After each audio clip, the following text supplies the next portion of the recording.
let's just talk about a very general definition, not technical, not legal, on human trafficking. Human trafficking is any extreme exploitation of one human being by another for the purpose of personal or financial gain. Personal meaning that if someone is a domestic servant and they're in their home and they're their slave, they're not getting any money off of that person, but they're certainly getting a lot of personal gain by all the work they're doing around the house.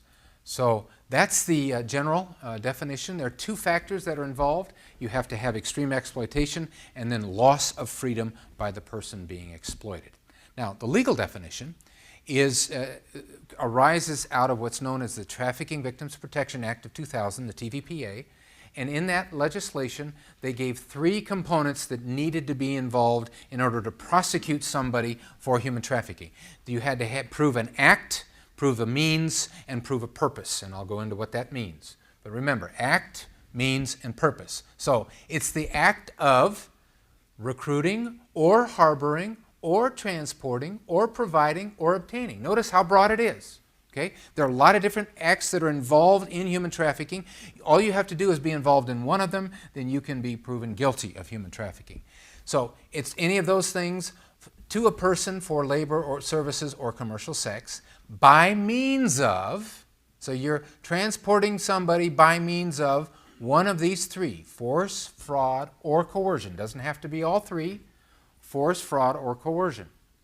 There is one major exception, and that deals with girls or boys under the age of 18 that are being trafficked into commercial sex. When passing this law, U.S. Congress said, do we believe that a minor can give consent to commercial sex? They wrestled with that and they decided, no, we do not believe a minor can give consent. So, therefore, there's no need to prove force, fraud, or coercion with a minor involved in a sex act. So by means of one of those three things, unless you're talking about a minor in commercial sex, for the purpose of exploitation, involuntary servitude, debt bondage, or slavery. So that's the legal definition. Now by that, here in the United States, we have two major types of human trafficking then. There are other types around the world, but here in the U.S. we have either labor trafficking or sex trafficking. So it's when a person is trafficked in for the purpose of labor or for sex. And obviously there's some crossover because a lot of women that are brought in for labor trafficking are also sexually abused. So sex trafficking then is when you have trafficked someone in for the purpose of commercial sex. So it's defined as commercial sex act that is brought about by the use of force, fraud, or coercion, or in which it is a minor under the age of 18 that is performing the sex act. Labor trafficking is then using force, fraud, or coercion to bring a person into some form of forced labor. And the most common places you're going to see these people is going to be in farm work, factories, restaurants, and hotels all over the country. Okay? So there are two types then of trafficking: labor and sex, but there are also two types of trafficking victims, and that is international victims and domestic victims.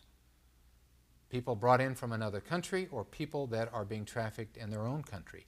So that means that technically there are four types of trafficking. There is international sex trafficking, international labor trafficking, domestic sex trafficking, and domestic labor trafficking.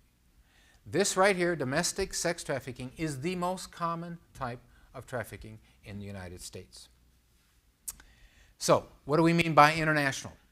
To be international, you have to be transferred across an international border.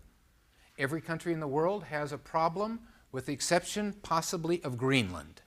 But other than that, every country in the world has a problem with human trafficking, some worse than others. And they have both a problem of trafficking of citizens in their own country and people being brought in from another country. So, international is when you're transferred across an international border, brought here into the United States for either labor or sex, and they're typically held captive as a slave and controlled through threats of violence. Domestic will be a little bit different, but typically the international is through direct threats or violence. Now, the State Department has a division called the Office to Monitor and Combat Trafficking in Persons. That office estimates that between 14,500 and 17,500 individuals are brought into the United States every single year for the purpose of trafficking. 80% are female, 50% are minors under the age of 18, so they're probably being brought in here for the purpose of sex trafficking. Across the world, between 600,000 and 800,000 individuals are brought across an international border across the world, but the total number of trafficking victims in the world is estimated by the International Labor Organization as 21 million. So you can see that the vast majority of individuals that are being trafficked in their own country. Only a small portion are being moved across international borders. This is a map that comes out of that same report. International Labor Organization came out with a report in June of last year, and you can see that what they've done is this is how they come up with 21 million. That's where they're all located. And what they did is with North America is they took North America, Western Europe, and Australia, and they estimate 1.5 million trafficking victims in those regions. They didn't break it down by country, but very, very conservative. If you just look at the population of each of those countries, I'm being very conservative to say 250,000 here in the United States. Probably more, but you can't imagine if they estimate 1.5 million in those countries, at least the United States, with the vast majority of the population, must be 250,000.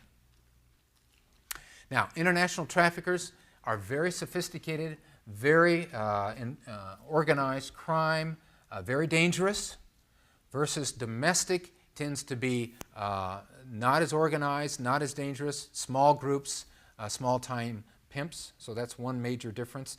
This is an Albanian trafficker being transferred from one jail to another by Interpol, the police for Europe, and you can see that they have bulletproof vests on and they're hiding their identity because they are afraid that this Albanian crime gang will take revenge out on them or their family. So, and this is kind of the degree. This is prepared from a report that's released every year by the State Department's Office to Monitor and Combat Trafficking in Persons, and they've classified every country in the world, and this just shows where organized crime is involved. And the reason that the United States is not this same color, but because it's dealing with domestic trafficking in all of these countries. So China, domestic trafficking and international, is very involved with organized crime, where in the United States, as I said, that domestic trafficking is by small-time operations, but whenever somebody's trafficked from Asia into the United States, it does involve the criminal networks. This is out of the Justice Department in 2002, and you can see 3 major areas of the world where individuals are being trafficked into the United States. Each one of these arrows represents a separate case of trafficking that year. So they're being brought in from Asia, from Central and South America, and from Europe, again, where there is an extensive criminal network. So what's the difference, I'm often asked, between illegal smuggling and trafficking? Well, first of all, illegal smuggling, you have to cross an international border. With trafficking, you do not need to cross an international border. I know a woman who was trafficked out of her own home. In other words, by her family members. Okay? The biggest difference is once the person is in another country, what is their condition? Are they free to come and go as they want? Well, then they've just been involved with illegal smuggling. If someone is not free to go and they're held captive, then they're a victim of trafficking. What is confusing is that it's not uncommon for it to start out as illegal smuggling, someone paying a smuggler to get them from Mexico into the United States, but that smuggler takes their money, gets them in the United States, but then makes an additional bonus by selling that person to a trafficker, and then they end up being trafficked. So it can start out as illegal smuggling and end up as trafficking. That's international trafficking. Very briefly. Domestic trafficking here in the United States. What domestic trafficking looks like is our young kids that come out of abusive homes where they're being physically or sexually abused, neglected. They run away from home, then they end up getting picked up by traffickers on the street, typically put into commercial sex. A lot of argument about numbers. This is the best number. Ernie Allen, who's the director for the National Center for Missing and Exploited Children, was giving congressional testimony in July of 2010. And one of the congresswomen asked him, what is your best estimate of the number of children being trafficked currently in the United States? And his answer was 100,000. We don't have a number to support that, no data to support it, but I will briefly just kind of go through and look at where could he possibly have originated that number. And it really gets to the question, where do these kids come from? And as I've mentioned, they come out of abusive homes. So the leading vulnerability for international trafficking is poverty. Remember that. It's poverty. People are brought into trafficking scenarios because they're trying to make money and get to the West. Whereas in domestic trafficking, the vulnerability is abuse. That's one of the many differences between the two. So these kids come out of these abusive homes, run away from home, and if you look at the number, first of all, of runaway kids, the government estimates that between 1.5 and 2.8 million children run away from home every single year. Millions of kids running away from home. Now, again, the vast majority of these are short-term episodes. A daughter gets in a fight with a mom and runs away for 48 hours, ends up going back. But even if we're conservative and we take the lower limit of that number, and let's say just 1.5 million, and we say that 80% of that number is the short-term episode, so we're only dealing with 20% as the long-term. If you start out at 1.5 million, that's still 300,000 kids that are practically living on the street. You add to that the 400,000 kids that are involved currently in foster care, you've got 700,000 kids that are very vulnerable, and you begin to see that the number 100,000 may in fact be low. Now, how do they get recruited? Well, these kids coming out of the abusive homes like they do, they suffer from low self-esteem. They've been told they're ugly, they're worthless, they've been beaten, they've been ignored, so they have no self-esteem, and they're generally two types of traffickers. We call one the guerrilla-type trafficker, who uses nothing but brute strength to control that victim, and then the other type is the finesse pimp, who acts like a boyfriend. The good news is that the finesse pimp is actually the more common type, but the bad news is that it's actually more difficult to free that girl from that trafficker because it's an emotional bond, as I'll go into. So what these finesse pimps do is they act like a boyfriend. And I know normal 15-year-old girls, very normal, not coming out of normal homes, who would be attracted and swayed by a 21-year-old good-looking guy who suddenly is paying attention to this 15-year-old. Imagine if you've got a 15-year-old coming out of an abusive home where she has no self-esteem, and suddenly this guy is telling her, she's beautiful, you're lovely, I'd love to have a relationship with you, and they fall into it very quickly. So there are typically 3 stages of this process. The first stage is the seduction phase, where they treat them special, buy him gifts, and get them trapped into this relationship. They tell them how beautiful they are, that they love them, they give them gifts of jewelry, clothing, and then a lot of times the cell phone. And then the cell phone is used to move into stage 2, where they begin to exert greater and greater control over this girl, wanting to know where they are all the time, when they leave their home, when they leave school, and they talk about the fact that they're worried about her.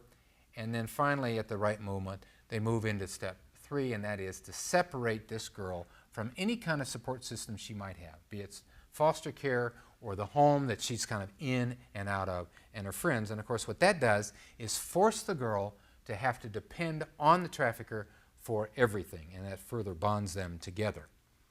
There's a lot of rules that are out there once that girl is with the guy and caught into trafficking. The rules are that they have a quota of amount of money that they have to make each night, and $500 is not at all unusual.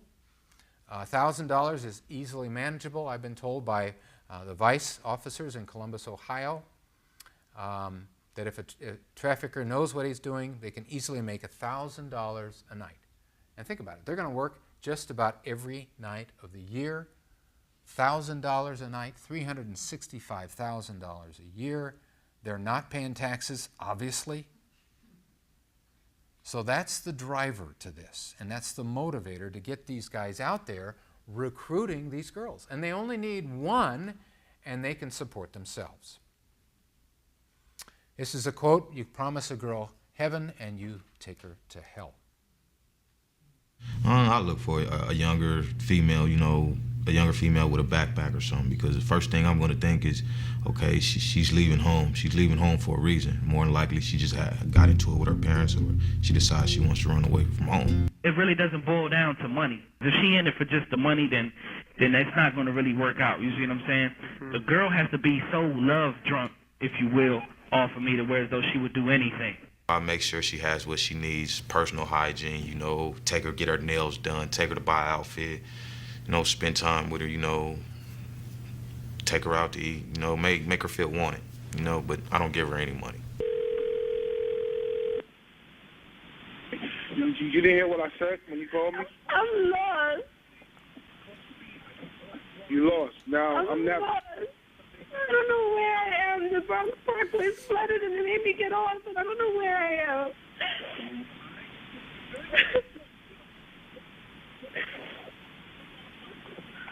I'm in a place hard to stay. I don't even know how to get to here anymore. I know you better shut the f*** up while you're driving my car and act like you got some sense. Are you deaf? Yes, I heard you. No. Let me know when you hear me. Like you want to say, yeah, I buy, and have a smart f***ing mouth. Then you want to cry like a little girl, tired of going over the same dumb with you every f***ing day. Some women do it because, they want to be in a better predicament than what they're in. So where are the girls sold? They're not sold on the street. The internet, our saying is the internet is the new street. And Craigslist used to be the main place until the attorney generals across the country got together and basically shut down the adult section of Craigslist. But there's another website very similar. It's called Backpage, just like Craigslist, but a lot more seedy. And then there's Eros.com. There are a lot of other places out there: Facebook, MySpace, messaging services, all kinds of places out there, but it's on the internet. Now this, if you're not familiar with Backpage, this is what Backpage looks like, and I took this off of the Asheville Backpage just about a week or two ago, and these listings just list very provocative language. There are pictures that have very provocative pictures of the girls, and they'll give the age. Now obviously a trafficker's not going to say, I got a 16-year-old, so what they do is they hide the identity of somebody as a younger girl by using code words. And the typical code words that they use will be things like fresh, sweet, Barbie, new to town, petite, things that kind of give the idea of somebody small or young. And then the men that are looking for this know what code words to look for, and they will contact the ad and then make arrangements. So what's your role? What's our role as healthcare professionals? And that's something I want to deal with. I'm going to quickly go through Jill's story because this, unfortunately, is a true story, but it illustrates how we can interface the issue of trafficking. Jill was a typical 14-year-old, came out of an abusive home, ran away from home, picked up by a guy by the name of Bruce who said, "Let me help you. I've got a job. I run a business out of my basement. You can make money. You can have a place to stay. You can come and go as you want." And at 14, Jill didn't know any better, and she didn't really have any other options, so she went home with Bruce. Unfortunately, his basement was unfinished. He stripped her down, tied her to the rafters, tortured and beat her.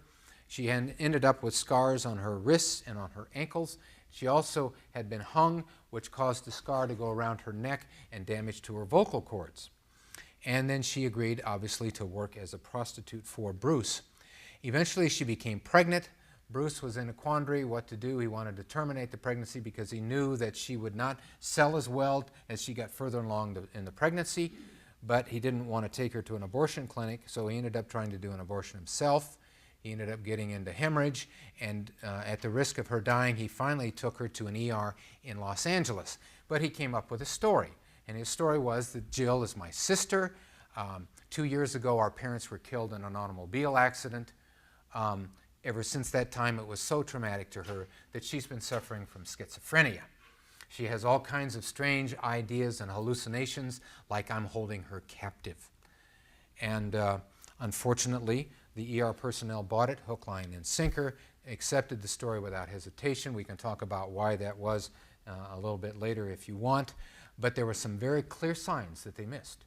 What brother is going to need to tie down his sister to the point that she has scars on her wrists and ankles, especially a scar around her neck? And the most important question, how did she get pregnant? But in spite of that, the proper investigation would have been separating Jill from the person who says he's the brother, questioning her alone, getting a psych consult, and obviously a social service consult to back up, is she truly a schizophrenic? That was never done. She was admitted to the hospital. She was given a DNC. She had such severe hemorrhage that she ended up needing a blood transfusion and 3 days in the hospital. In spite of that, none of these things were done. She was released back into the care of Bruce and went home. She actually had a later encounter with health care in the form of EMS, where she was on the road with Bruce, and she got very dehydrated, had a syncopal episode, passed out at a truck stop. EMS was called. They came and gave her IV hydration. Bruce again used his story.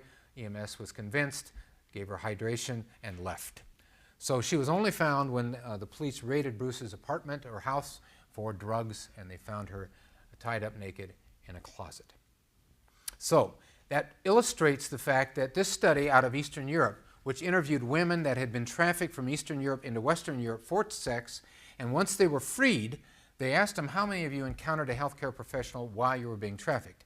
28% said yes. How many of you were then freed as a result of that encounter? None of them. Another study was just done in Los Angeles, just done in 2011, a similar kind of study looking at victims freed from trafficking here in the United States, and they asked them, how many of you encountered a healthcare professional? 50% had encountered some form of healthcare professional. None had been freed as a result of that encounter. And the reason, as showed in this study, is that less than 3% of all healthcare professionals have ever received any formal training on how to recognize victims of trafficking, which is one of the main things we're trying to do at CMDA. I'll move through that quickly. So how do we identify and treat victims of trafficking? Well, I like this mnemonic, which was put together by some researchers out of Texas. Here, HEAR. H stands for consider human trafficking. One of my main roles in the training is to create the category of trafficking. You're not going to recognize anything unless you have a category for its existence.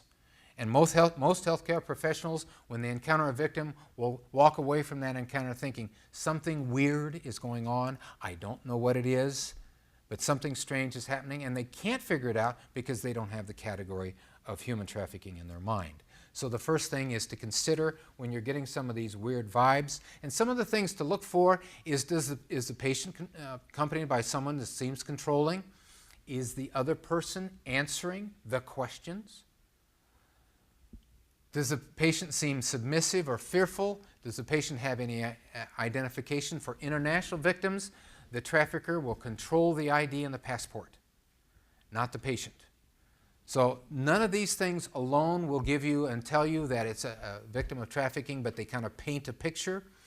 That study that was done in California where they interviewed the women that had encountered a healthcare professional, a lot of them talked about the fact that in their frustration, they had been in the physician's office with their trafficker who was posing as a husband, and they could not verbally say anything, but they were trying to use their body language to get across the idea they did not like this person. So they would lean away from him, and whenever he would put his arm around it, they'd try to pull away, and they'd look with disdain at this person, giving all kinds of these body language signals, but none of the healthcare professionals were picking up on it. Domestic, because it's an emotional bond and more often than a physical bond that's holding them captivity, you got to look for other things. And again, we're dealing with minors, so a lot of hotel room key cards, the school absences, fake IDs, dating someone much older, large amounts of cash, they're disappearing for blocks of time, restricted communication, meaning you don't get the idea you're getting the full story. Because they're moved around a lot, they often don't know what city they're in and may not even know what state they're in. So I often talk to ER personnel and say, if you got a patient that ever asks, by the way, what city or state am I in? That's really weird. And one of the best explanations is these people are being moved so much, they stop caring until they get to the ER. So that's H. E is examine. And what you're doing is, first of all, you got to separate them from the trafficker, again, because if you don't, they will not reveal any information. And then you look for unusual infections, especially among international victims, because they're coming in by an illegal route, so they're not going to be immunized against the normal infections that our immigrants are going to be immunized against. They're going to present late in an infection. They will not present early in an appendix. It will be a ruptured appendix. You'll wonder why they waited so long to get in. They'll come in the middle of the night at weird, odd hours. You look for trauma, multiple sexually transmitted infections. For domestic minors, the trafficker looks at them literally as their property. So you look for tattoos that kind of portray that type, like the barcode.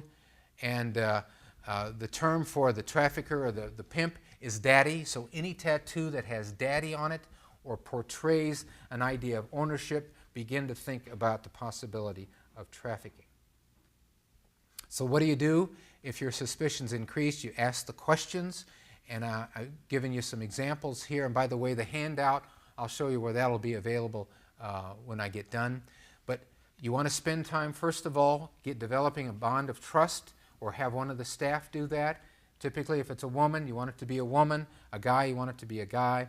And they develop that trust to let them know that you're there to help them, that they can trust you, that you have, if you have the capability of protecting them, that you will protect them against the trafficker.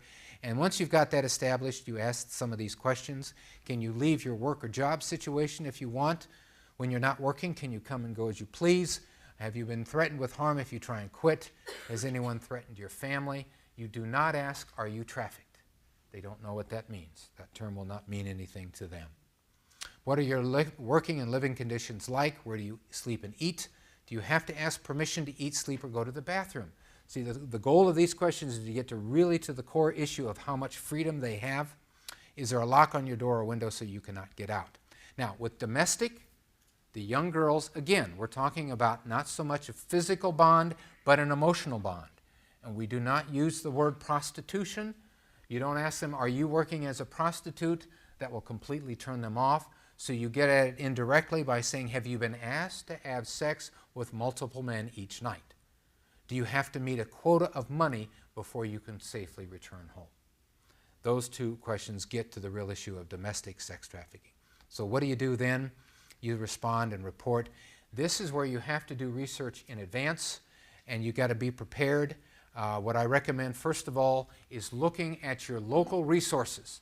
What do you have? What are the groups in your area that are already working to help trafficking victims? You can find that out by calling this hotline number, which is run by the Polaris Project, 888-3737, 888, and you talk to them and say, what are the resources? Who are the police we can talk to? Who are the police that have been trained on how to deal with trafficking victims? Another Homeland Security 800 number is 866-347-2423. This will be in your handout that you can download if you want. And again, it's important because not all local law enforcement have been trained on trafficking. Federal and state law enforcement have in general, but local, most have not. So you want to assign, and you want to, especially like in an ER setting, you want to develop a protocol. So you assign somebody on the staff to work with interfacing with law enforcement and those service providers in the community, asking them, what do you want us to do when we think we have a victim of trafficking in our ER? Who do you want us to call?